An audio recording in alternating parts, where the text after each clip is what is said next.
నీ రక్షణ నీ చేతుల్లోనే. బన్నీ అనే కుందేలు అడవిలో నివసించేది. అతనికి చాలామంది స్నేహితులు ఉండేవారు.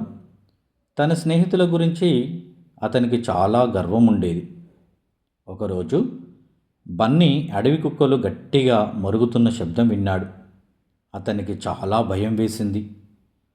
సహాయం కోరాలని నిర్ణయించుకున్నాడు. అతను వెంటనే తన స్నేహితుడైన జింక దగ్గరకు వెళ్ళాడు. అతను ఇలా అన్నాడు, ప్రియమైన స్నేహితుడా, కొన్ని అడవి కుక్కలు నన్ను వెంబడిస్తున్నాయి. నీ పదునైన కొమ్ములతో వాటిని తరిమి వేయగలవా? అప్పుడు జింక ఇలా చెప్పింది, అవును, ఇది నిజం, నేను చేయగలను, కానీ ఇప్పుడు నేను బిజీగా ఉన్నాను. నువ్వు ఎలుగుబంటి దగ్గరకు వెళ్ళి సహాయం అడగగలవా? అప్పుడు బన్నీ ఎలుగుబంటి దగ్గరకు పరిగెత్తి వెళ్ళాడు. ఎలుగుబంటి ఇలా చెప్పింది, క్షమించు, నాకు ఆకలిగా ఉంది, అలసటగా కూడా ఉంది.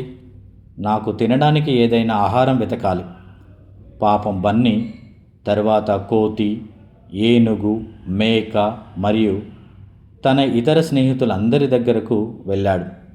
కానీ ఎవరు అతనికి సహాయం చేయడానికి సిద్ధంగా లేరు. అప్పుడు బన్నీకి తానే ఒక మార్గం ఆలోచించుకోవలసిన అవసరం ఉందని అర్థమైంది. అతను ఒక పొద కింద దాక్కున్నాడు. చాలా నిశ్చలంగా పడుకున్నాడు. అడవి కుక్కలు ఆ కుందేలును కనుగొనలేకపోయాయి.